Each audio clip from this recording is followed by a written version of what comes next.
class. Okay. Yesterday, for our English lesson, we actually started looking at the description, dialogue and action for one specific scene that I showed in a video yesterday. Now, you did have two choices to choose from. I personally chose the canteen scene. However, you had the option of the canteen scene at school or the scene at home where they were playing with the lightsabers. Now, I know that quite a few of you, just from the work that I've been sent through, has chosen the canteen scene, and that might be because I've chosen to do it. It might be easier for you. So I'm going to do my writing today based on that particular scene, but you guys are going to do it based on whichever scene you chose to, yesterday, okay? So our lesson objective today is to accurately blend all three: dialogue, description and action.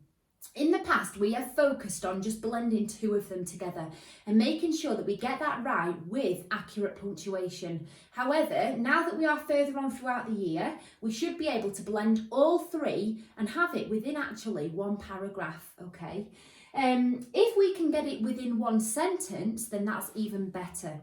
So what I have done is I've just copied the work that I had on the board yesterday, and I've just put it on a piece of paper so that we can use it in today's learning. So the dialogue that I chose was, "It takes years of plastic surgery to look this good, August laughed." Then the description: "The two friendly boys who were aged 11 were eating their lunch in the large school canteen." And then quite similar to that is the action that I've focused on. "August and his friend were eating their lunch whilst acting like dogs." Okay, so now what I need to try and do is blend all three together. However, the slight problem is that the dialogue doesn't really fit with the scene, okay, with the description that I've chosen.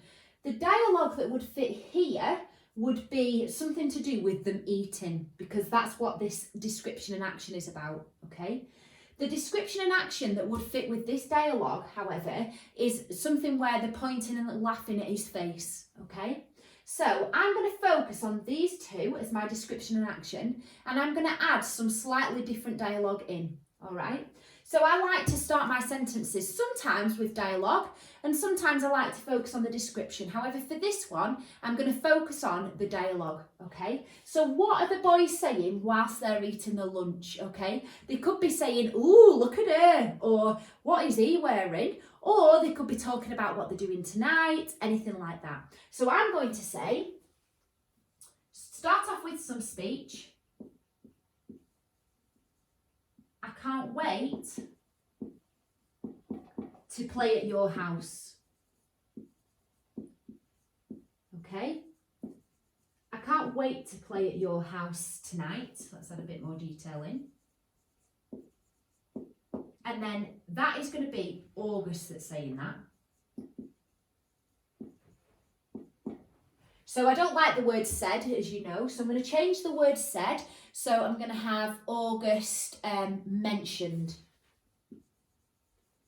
And then let's get a little bit blended into this sentence, a little bit of action. So what's he doing whilst he's saying this? Well, here they were eating their lunch. So I've put what? "I can't wait to play at your house tonight," August mentioned, whilst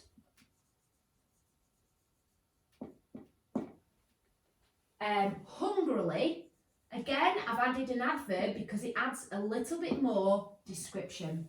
Whilst hungrily eating his lunch. Okay? So there, I've got a little bit of description, but not as much as I'd like, and I've mainly got action and dialogue. So now I'm going to move on, and I'm going to describe the setting a little bit, okay? So, "I can't wait to play at your house tonight," August mentioned whilst hungrily eating his lunch. So now I'm going to have the two friends, something about the boys, what they were doing, and then I'm going to have Jack's reply, okay? So, let me crouch down, sorry. The two boys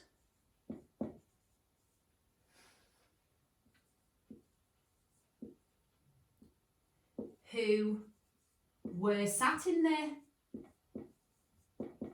canteen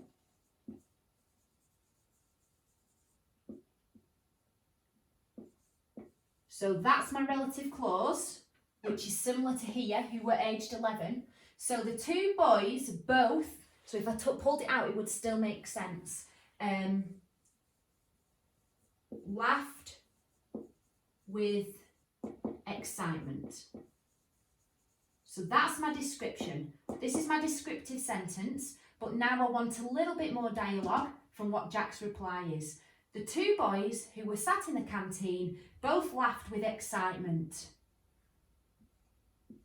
Me, neither. Oops. And then I'm just going to say exclamation mark, replied Jack. Okay, so that would be one example of dialogue, description and action blending together. Yeah, it's about 2 or 3 sentences, but I know that I have included all of those and I have accurately punctuated it, okay? So what you guys are going to do today is use the work that you had yesterday, pull 3 that are similar. So because I didn't have examples that were different for dialogue, I struggled a little bit and I had to change it. So if you find 3 that are linked together about what they're doing, blend them together just like I've done here. You might be able to do it over 1 sentence, or you might need 2 or 3 sentences together, and that's fine. Below this video, you will see how many examples I expect for each of you. So this is classed as 1 example, okay? And that's because I've pulled 1 from each of those together. So I've got 1 example of action in here, 1 example of description, and I've got 2 examples of dialogue, but that's just to help it flow a little bit, okay? Does that make sense? Hopefully it does. So just double check below this video for how many I actually want you guys to complete, all right? And I'm looking forward to reading these because these are going to then form part of our story in a couple of weeks' time.